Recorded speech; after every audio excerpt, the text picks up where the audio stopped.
おはようございます。アメリカ一周も27日目になりまして、向こう側がシカゴですね。こちらがミレニアムパークって言って、一番でかいニューヨークのセントラルパークみたいなところらしいです。今日は休みなんで多くの人がこうやって出てますね。で、ここなんですけどワイルドベリーパンケーキって言ってすごい有名なパンケーキ屋さんです。いやー、すごい並んでますね。アメリカ人も並ぶんだと思ったんですけど、並ばずに名前を書けばそれだけでいいんですけど、みんな待ってるような状態ですね。名前書くっていうか、名前を言ってあるだけですけど、いやー、すごいですね。なんかシカゴはブランチがとても有名だそうで、なんかミシュランでブランチ部門っていうのがあるのが唯一シカゴだけだそうです。で、そのブランチ部門で長年1位を取ってるのがこのワイルドベリーっていうところだそうで、だからもう観光地になってるんですね。いや、来てみてちょっと驚きました。こんなに人が待ってんだと。で、まだ11時前なんですけど、今先ほどそこでチェックインしたら1時間半待ちますと1時間半待つということなんで、名前書いてちょっとブラブラしてきてくださいみたいな感じになっちゃいました。いや、これはすごいですね。ワイルドベリーパンケーキ&カフェ。別に特にやることも決めてないんで、ブラブラしながら1時間半待ちたいと思います。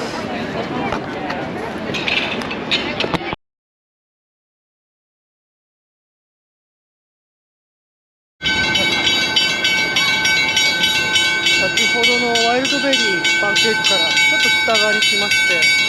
シカゴで一番の繁華街マグニフィセントマイルってところに行こうとしてるんですけど、立派な橋がありますね。これミシガン大通り橋っていうみたいです。で、さっきからここがカンカンカンカン音が鳴って全然渡れないんですよね。一体何をしてるのかなって感じなんですけど、この橋が稼働して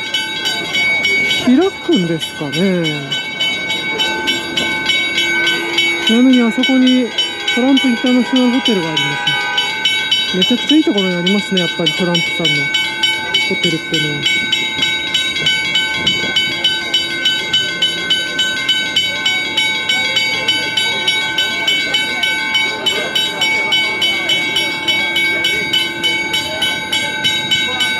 もう何分もずっとこうやってカンカンカンカンしてて、向こう側に渡れない。一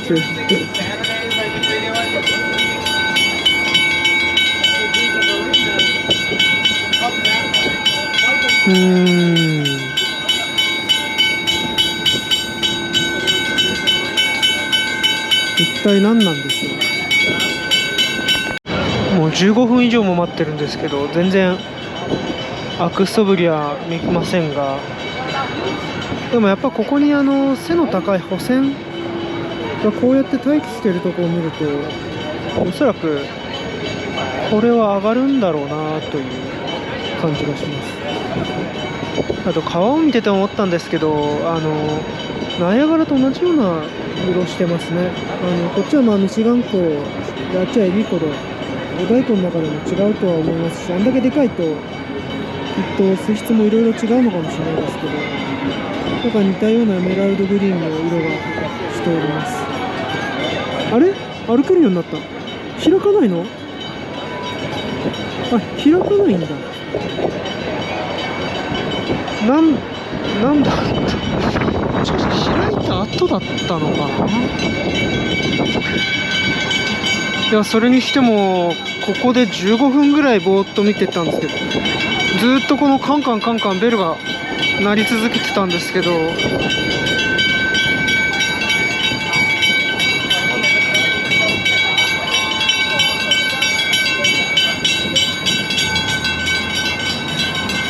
普通に渡れちゃいますね。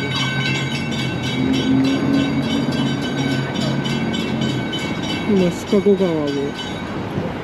これで渡ります。あ、止まった。これで終わりなんだ。もしかしてたら開いてたのかもしれないですね。それをまた閉めるのにこう何十分も時間がかかるんでしょうかね。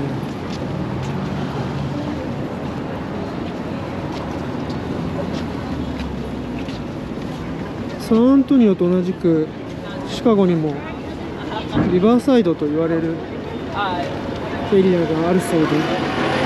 このシカゴ川の周りがリバーサイドだそうです。まあ、確かになんか気持ちが良さそうではありますね。ただサンアントニオみたいな暖かい場所ではないので、年がら年中川沿いを歩いて楽しむのはちょっときついかもしれないですね。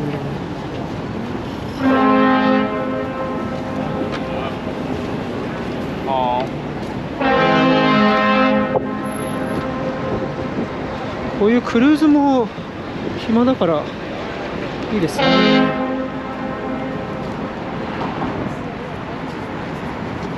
あ、シカゴトリビューン、これきっと本社なんでしょうね。すごい。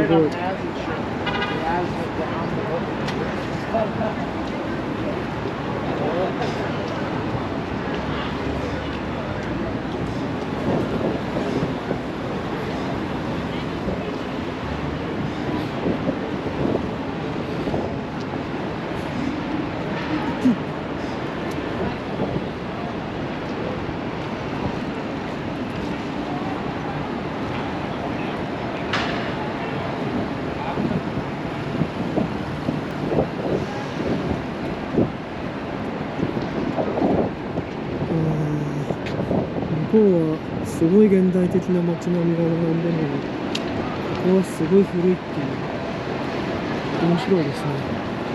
これがヴィンセントマイル、今入り口にいるところです。こ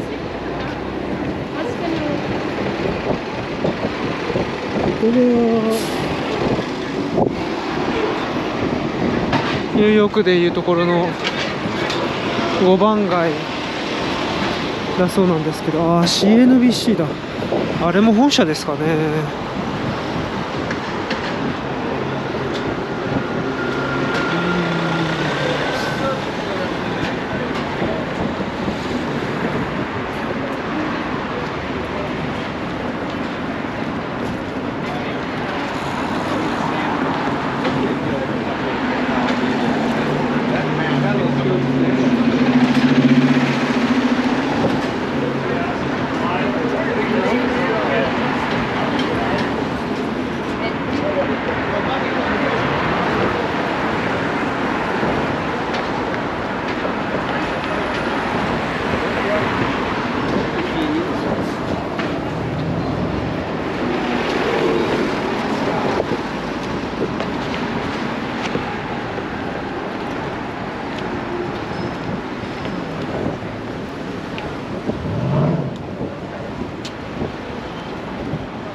確かに向こう側は活気がすごそうですね。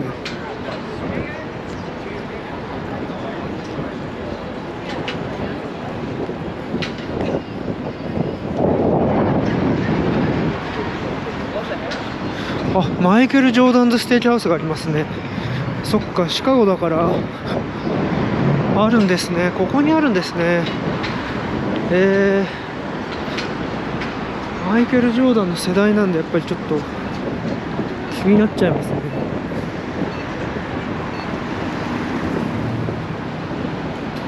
確かにここら辺からきっとブランド街なのかもしれないですね。ヒューゴボスがありますね。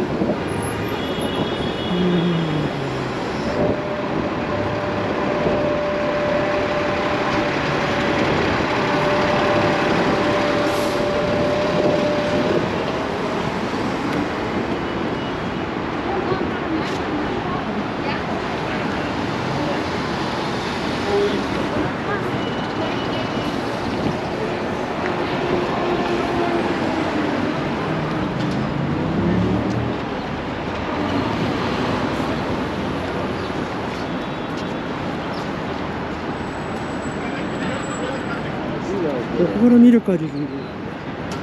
こう側すごい人混みです。確かにお盆街みたいですね、人の量が。ハリウッドとかよりも全然人が多いように感じられます。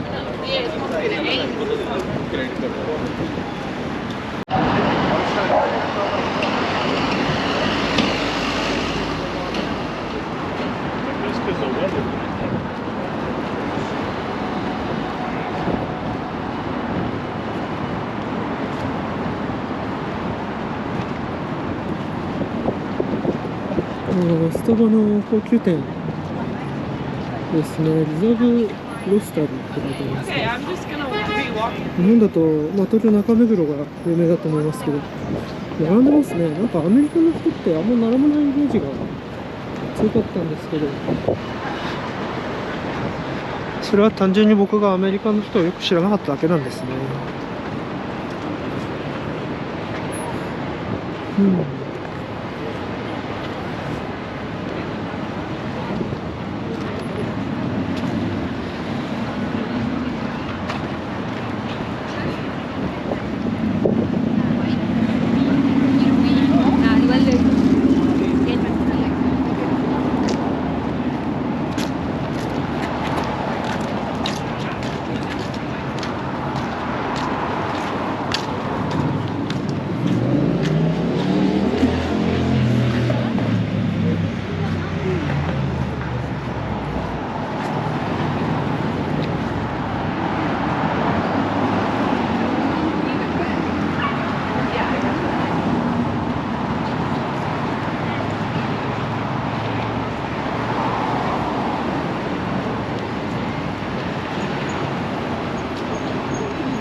もう少し行ったらもうこれで街としては終わりですね。なるほど。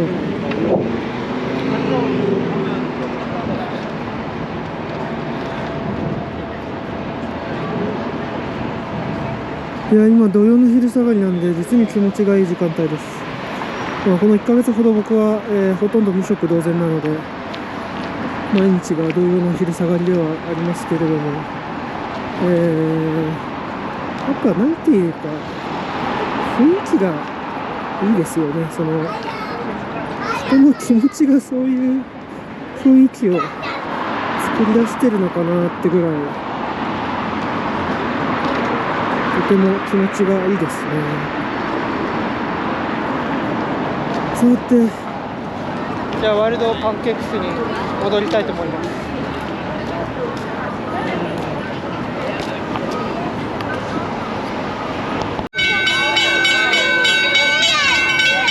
すごい。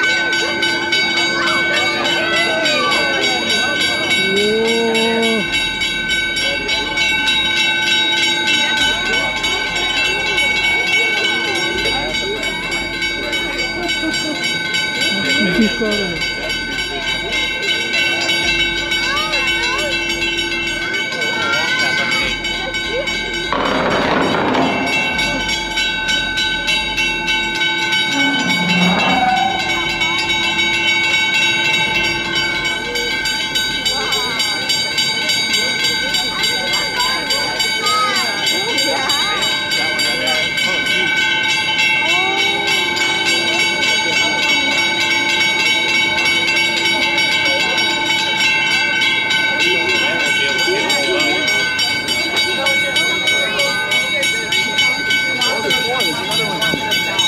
いや、マグニフィセントマイルの帰り道またカンカンカンカン鳴ってたんで、ち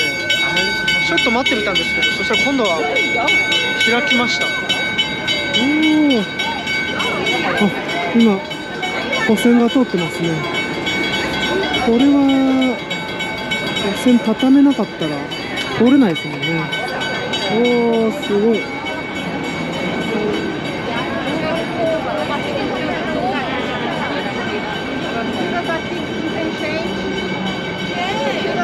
へえ。जैसे यहाँ से फोटो खींच तो ये दिखेगा कि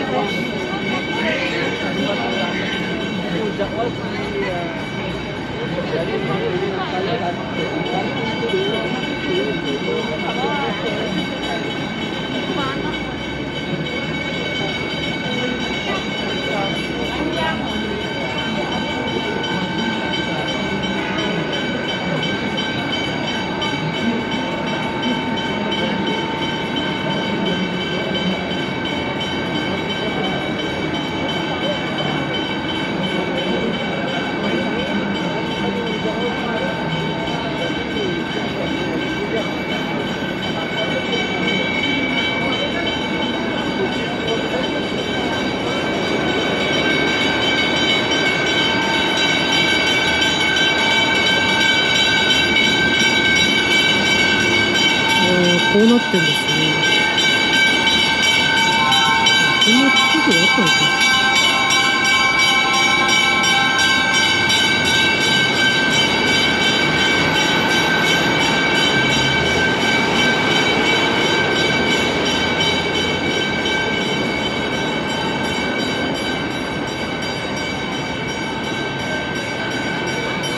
いやー、面白いのが見れました。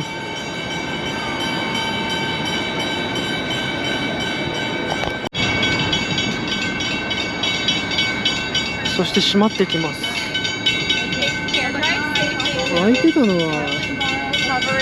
もう5分とかそんなもんですかね。もうちょっと開いてたかな。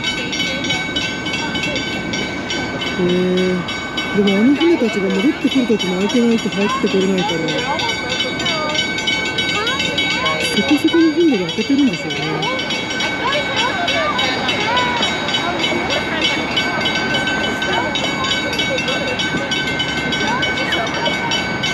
そうそう、閉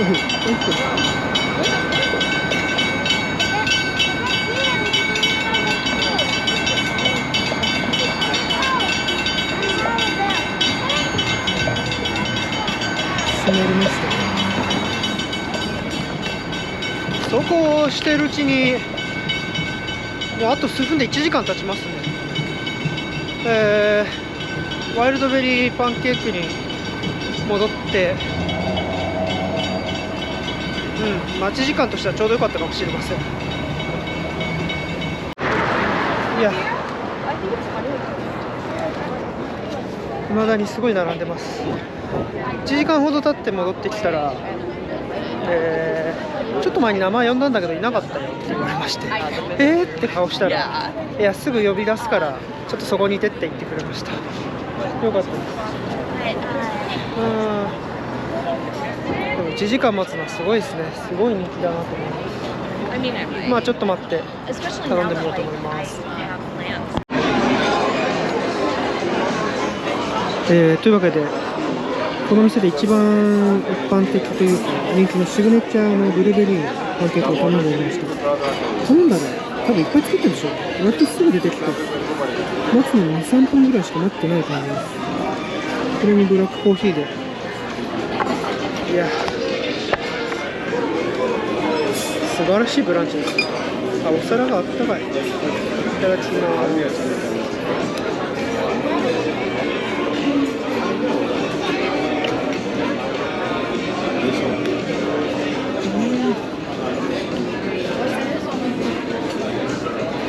美味しい。甘いですね。クリームにすでにブルーベリーが入ってます。美味しい。ベリーがすごい新鮮ですね。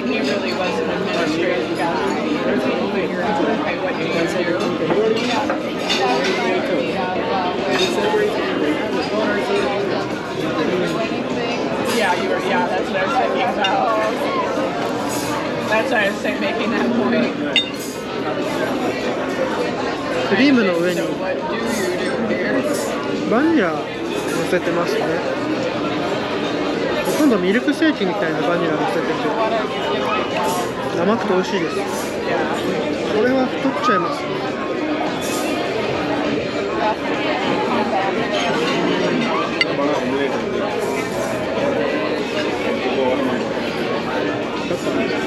ホイップのバターですね。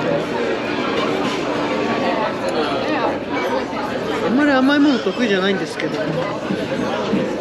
つこいような甘さはないからいいですね。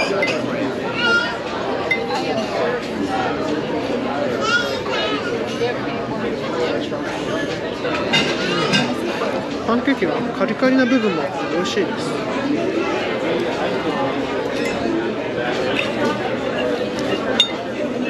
アメリカの旅はちょっと今物価が高いですけど、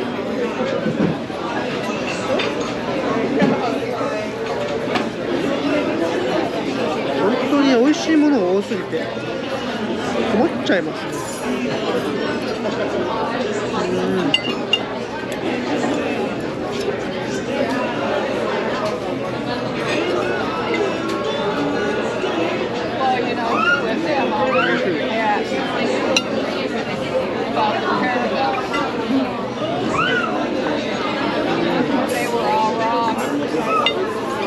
ストロベリーも新鮮ですね。新しい。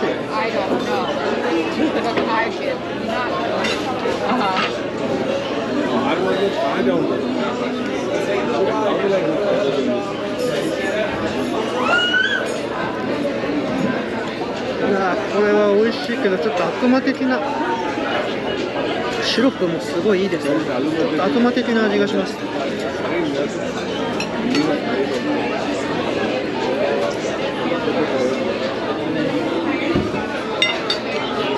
チップとかなしでこれ単品だけで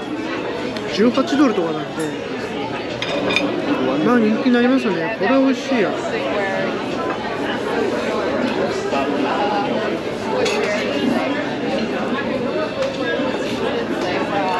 店はすごい、外ちょっとしかなかったですけど、中結構広いのにすごい満席ですから、まあやっぱり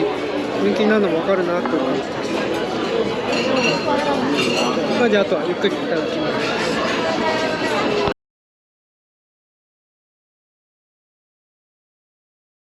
今すごいなんか大規模なデモをやってます。中絶に関するデモですね。実は僕がアメリカをこうやって一周始めた後にですね、どこだったかな、中絶した女性が違法だってことになって、自分のお腹の子供を殺したって判決が出たみたいなのですごい問題になってるんですね。ミシシッピ州だ。ミシシッピ州が妊娠15週以降の人工中絶を禁止した。これがすごい問題になってて、まあシカゴは今なんか大きくデモをやってずっとワーワーやってますね。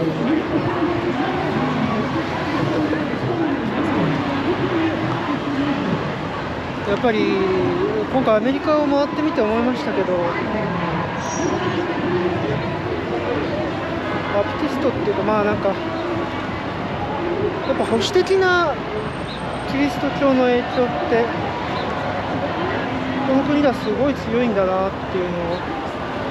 をよく感じさせられましたが、特に南部だと保守的な団体とされる教会がめちゃくちゃ数多かったです。大体そういう教会ってでっかいんですよね。なんかすごいなと思いましたけど、今シカゴでもこうやってデモをしてますね。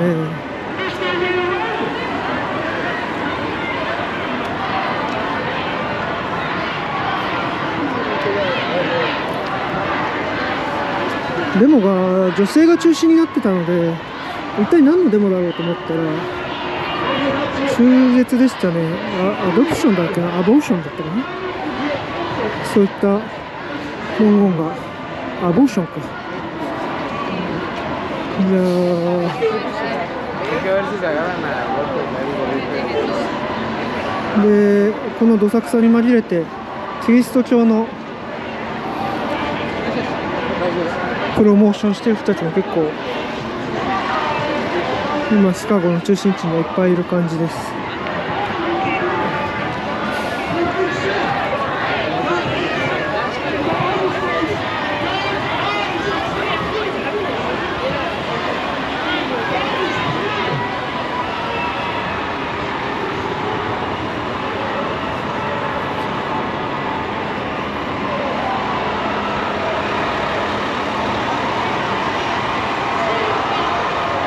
日本のデモは、よく永田町とか渋谷でやってますけど、シュプレヒコールみたいのはやりますけど、ちょっとアメリカのデモは違いますね。なんか結構みんなで規律正しくコールをするんじゃなくて、結構騒いでるというか、鼻切り声を上げたりして注目を集めようとしてたりして、結構面白いです。みんな思い思いになんかプラカードとか段ボールみたいなのに意見を書いて、ずいぶん向こうまでつながってますね。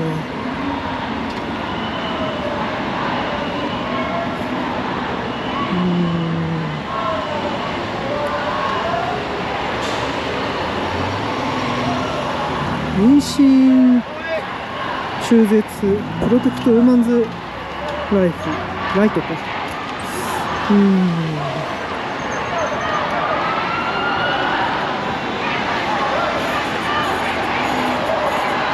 僕はアメリカのキリスト教についてそんなに詳しくないのでよくわかりませんが、なんで保守的な妊娠中絶を違法とするみたいな判決が出てしまうのか、ちょっと理解に苦しみます。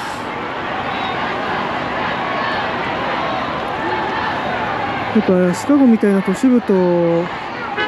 地方だとだいぶ考えが違うんですかね。We want to go back。過去に戻りたくはないって書いてありますね。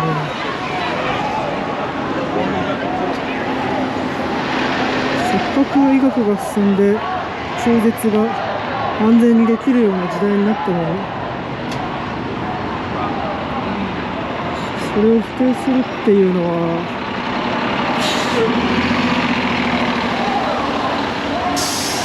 どうなんでしょうね。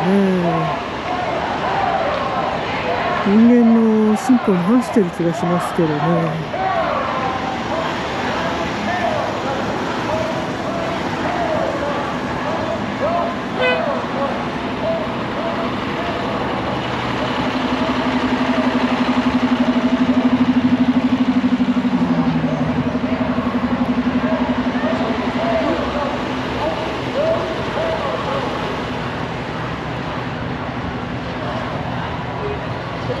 別にデモにずっとついて回るつもりはなくてですね、これからは自然史博物館に行こうと思ってます。フィールドっていう自然史博物館がありまして、この前さっきも、もう2週間前に行ったスミソニアン、あとはニューヨークの自然史博物館、ここは行かなかったですけど、それに並んで三大自然史博物館と言われているところがありまして、前から行ってみたかったんですね。フィールドって結構有名だと思うんですけど、ちょっとそこに行ってみたいと思います。先ほどの繁華街から歩いて15分ぐらいですかね。ちょっとそっちに向かってみます。いやー、でも本当すごいな。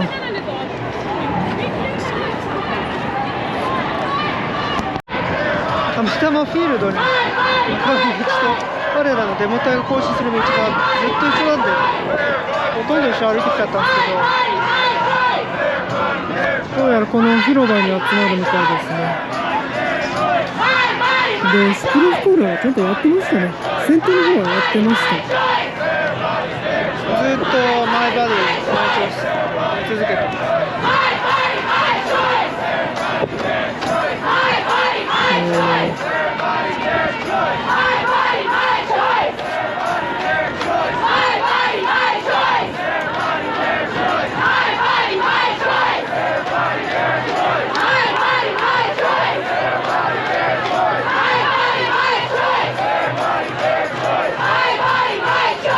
行き来する間になんかいろいろと考えさせられたことありますけど、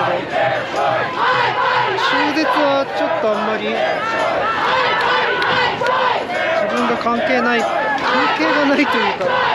あんまり気にしたことがなかったですけど、日本では中絶が禁止になるようなことはないでしょうから、こういうデモは起こんないかもしれないですけど、結構熱量がすごいですね。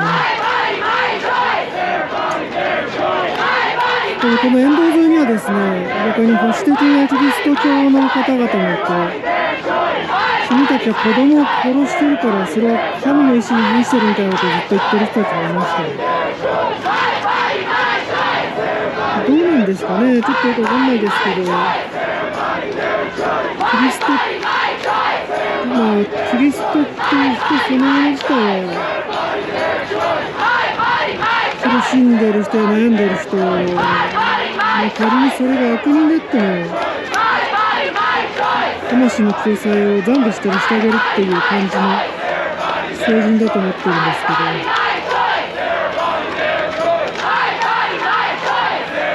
どこから中絶したらダメっていう風になったんでしょうかね。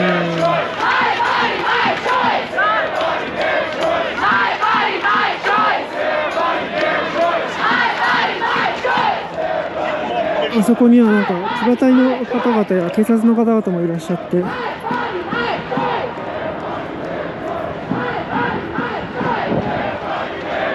変そうだなって感じですね。でも主なデモ一つとってもやっぱりアメリカの方は主張ちゃんとするのはいいですね。声が大きいっていうか、もちろん日本もしますけど、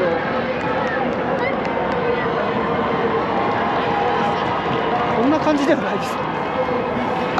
ちょっとしたお祭り騒ぎみたいな、ずーっとつながってるんで、これから続々とあそこの広場に人が集まるんでしょうけど、あれ絶対入りきらないですね。逆に今そんぐらいやっぱ政治だとか、自分たちを束縛する法律だとかに関心が高いっていうことなんだと思います。すごいな、本当になんか、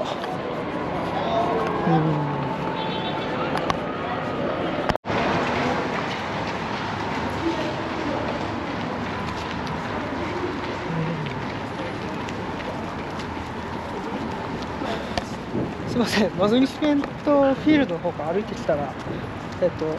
15分ぐらいかなと30分ぐらいかかっちゃいましたでもいいですね。ここはシカゴのミュージアムキャンパスという場所なんですけど、あっちが水族館、その向こうにプラネタリウムがあって、ここがフィールド自然史博物館です。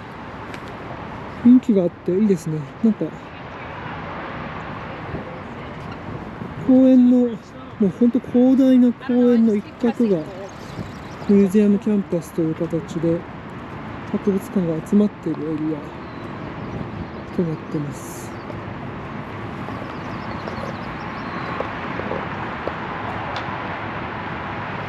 こっち側もミシガン湖の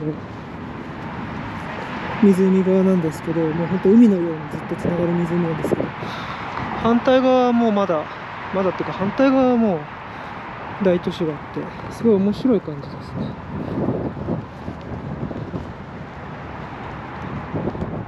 いやー、気持ちがいいです。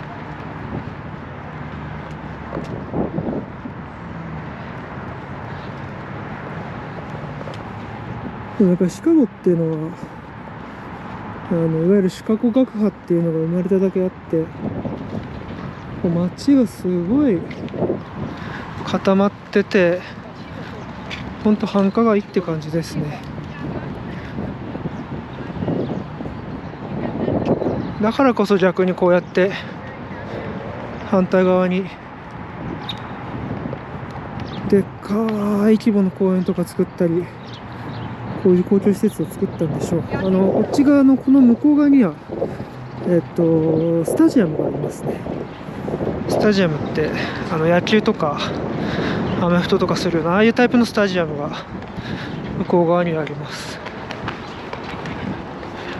ああ、ミシガン湖がここから見えますね。大きいクルーズ船もあっていいですね。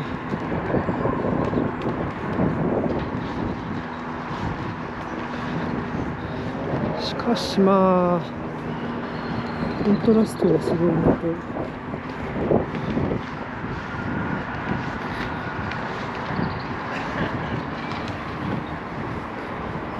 こうやって灯台まであるのを見ると、なんかもはや湖っていうか、やっぱ本当海ですね。どこまでもなんか広がってそうな海に見えます。やっぱ五大湖っていうところってでかいですね。さて、フィールドに入ってみたいと思います。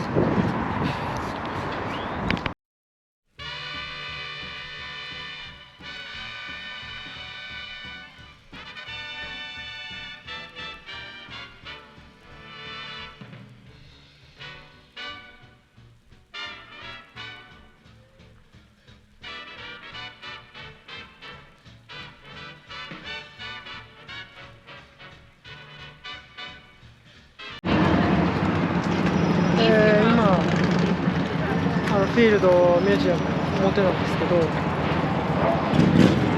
すごいリフトの自転車がいっぱいあるんですよね。シカゴこれ乗ってる人が多いので、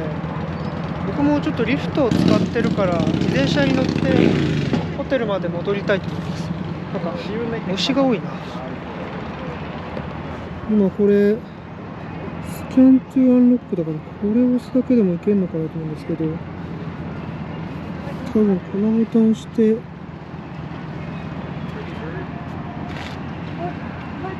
Be safe always。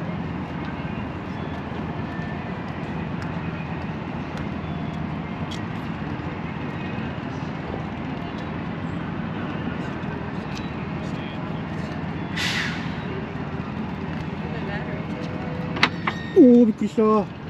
もうこれで乗れるんだ。あ、時間なんですね。ちょっともう秒単位でカウントされてる。これでもう、あ、普通に自転車だ。自転車です。よいしょ。お、なんか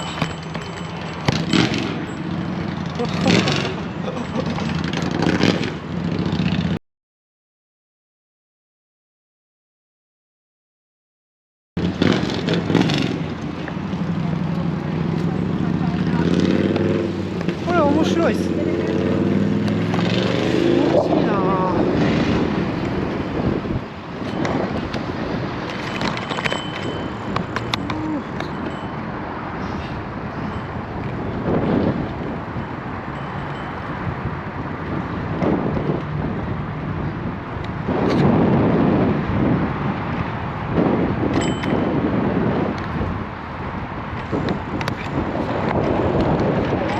これはいいですわ。すごい楽しい。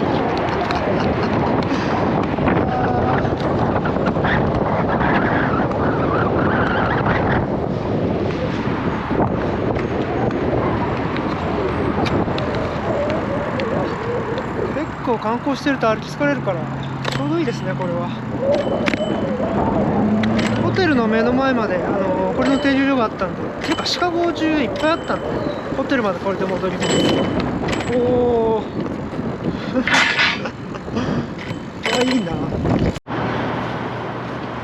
テルの前まで戻ってきたんですけど、これはもうここに戻すだけでいいんだ。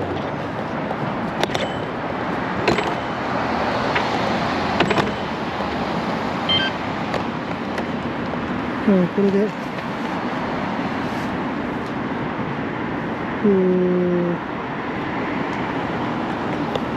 17分、17分も乗ってたんだ。17分 1.24 マイル 3.6 ドル。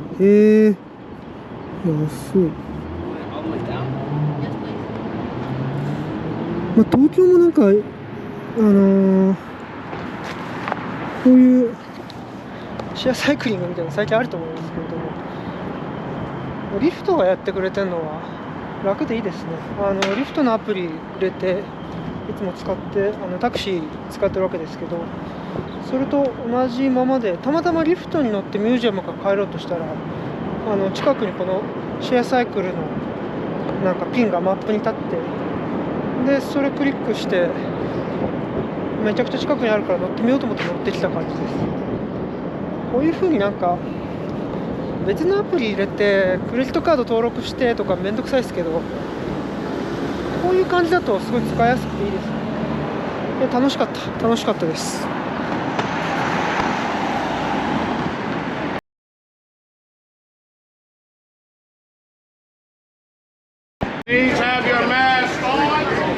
やっぱりシカゴもミュージカルはマスクしなきゃいけないみたいですね。だけどシカゴ最後の夜は、ブロードウェイ・イン・シカゴって書いてありますけど、ムーラン・ルージュ見てきます。いや、たまたまこっち来てやってるタイミングでよかったです。この建物がすごい立派なはずなんですけど、有名なシアターなんですよね。すごい楽しみです。こんだけ有名だからきっとニューヨークとあんま変わらないような設備とかきっとあるんでしょうね。すごい楽しみです。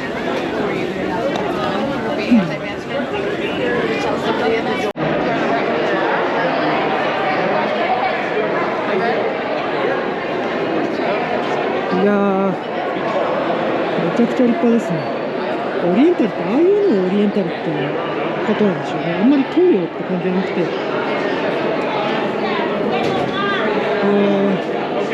素晴らしい。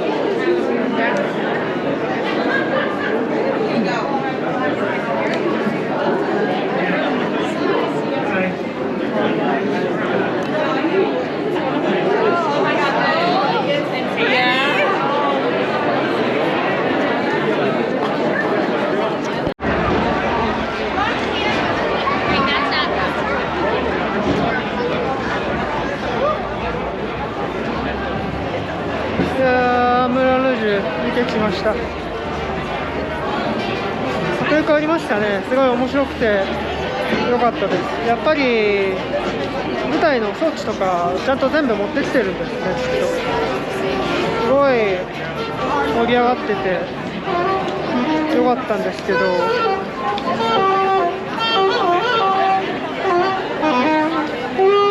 なんか原作の映画があるんですけど、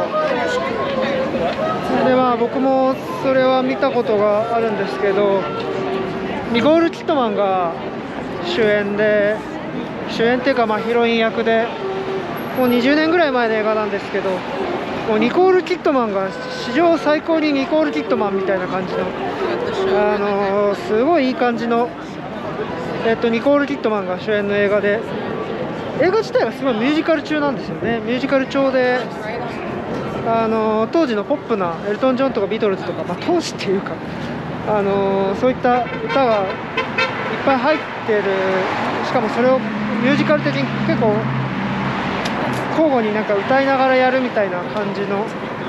映画だったんですけど、ミュージカルも結構そういう感じで、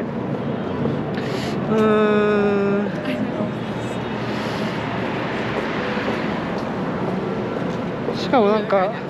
20年ぐらい経ってるから曲変えてあるんですよね。中身がなんか、いやブリトニー・スピアーズが出てきたりとか、結構レディー・ガガを長くやったりとかいやここでリアーナを歌い出すんですかみたいな感じの作りになってて、いや確かに前もホイットニー・ヒューストンだとかマドンナの歌が入っててそれを歌うんですけど、どうなのかなって、ミュージカルでそれをやってどうなのかなって。しかもなんか歌変えたりするのは分かるんですけど、だったらなんでマドンナのライカバージョンを外したんだろうとか、それが以前の映画だと結構重要なポイントだったりもすると思うんですけど、なぜ外したのかなとか、ちょっと難しい感じがしました。なんていうか、せっかくミュージカルでムーラン・ルージュみたいなその本当フランスが誇るなんか偉大な歴史的な文化的な遺産を題目掲げてやるのに、いやーまたなんかアメリカやイギリスのそのポップばっかり入れて、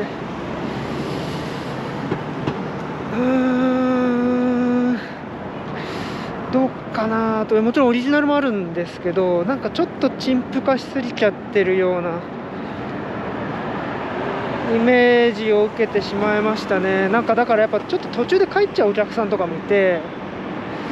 まあ全体的にすごい盛り上がってたし、もうほとんど満席だったんですけど、せっかくミュージカルでやるんだったらもうちょっとあったんじゃないのかなっていうのをすごい感じる内容でした。いやめちゃくちゃ売れてるんでしょうから、そんな素人票がどうこうって話じゃないんですけどね。まあ好き嫌いの話なんでしょうけど、でもそう面白かったのが、初めてミュージカル見てて途中でゲリが止まりまして、なんかアナウンスが入って「I'm sorry for interrupting you」みたいな「Ladies and Gentlemen」みたいな感じで入ってきて、邪魔をしてごめんなさいみたいな、パフォーマーの方が一回舞台から降りてくださいみたいなことが出てきて、何事かと思ってざわざわ会場はなってたんですけど、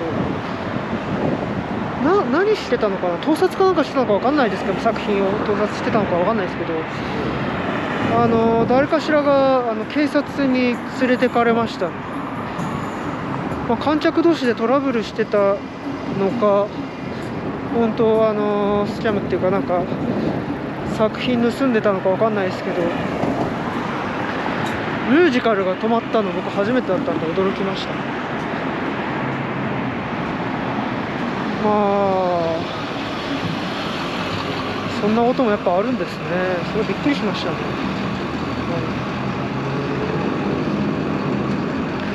あとなんかこのミュージカル日本に持ってくる話を聞いたことがあるんですけど、まあ、いつ持ってくるのか分かんないですけど、すごい難しそうだなと思ったのが、そう各歌の歌詞が物語に紐づく形で毎回交互に出てくるんですね。だからちょっとあなた黙って私と一緒に踊ってみたいな歌詞があるから出てくるんですけど、そう歌詞知らないとよく分かんないし、英語の歌詞だからアメリカ人は多分聞いてて、みんなが知ってる歌にかけてどんどん流れていくから面白いでしょうけど、日本でやるときどうするんですかね。全部日本語でいい感じに変えてやっていくんですかね。なんかそこはすごい興味があります。だからなんかどうやってローカライズするのかなっていうのが興味がありますね。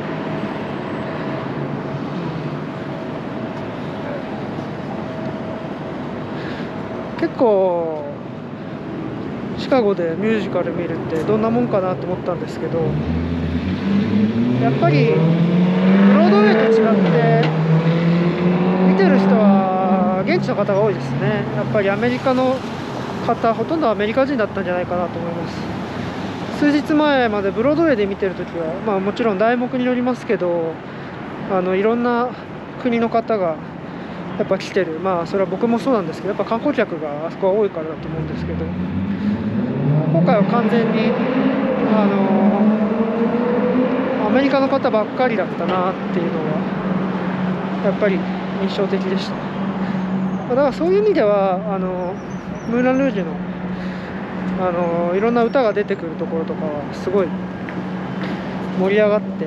夏メロも新しいのも入ってて、新しくはないんですけど、まあいいのかなと思うんですけど、でもやっぱりな、フランス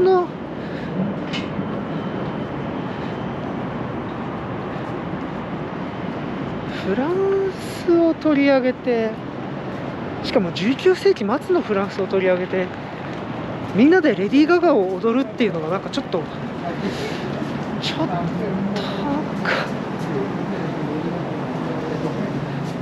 それはムーラン・ルージュがお題目じゃなくても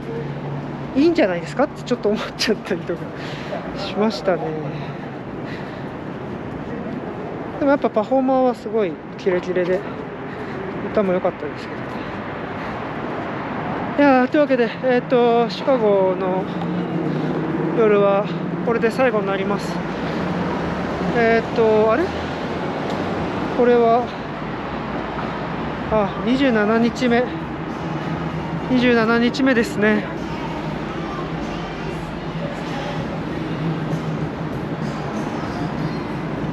アメリカ一周も27日目がこれで終わりとなります。明日はシカゴを離れて丸1日てか実は丸1日以上ですね、電車に乗る予定です。そもそもニューヨークからここに来るまでにペンシルバニア州とかインディアナ州とかそういうところを、寝ながら乗り越えてイリノイ州まで来たわけですけど、これからはまた何州か乗り越えてですね、モンタナ州のイーストグレイシャーパークという駅まで行きます。グレイシャーナショナルパークって言うんですけど、そのグレイシャー国立公園っていうものすごい広大な、自然公園があるところまでですね、この後ずっと電車で行って本当に丸1日、24時間以上ずっと電車に乗って次の駅まで行こうとしております。いやそんなに長い間移動するのって初めてなので、ちょっと今からプレッシャーに感じてるんですけれども、これからアメリカとカナダの国境の近くとかを山を見ながら、アメリカの西海岸の方にまた戻っていく、そういった形の電車の旅が続きます。いやカナダ2泊3日、カナダじゃないや、シカゴは2泊3日しか見れませんでしたけれども、非常に楽しかったです。これがこの街で一番背の高いウィリスタワーですね。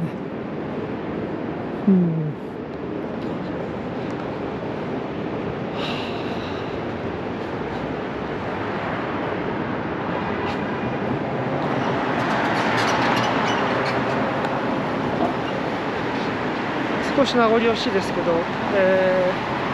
さっさと帰って寝ようと思います。すいません、ありがとうございました。失礼します。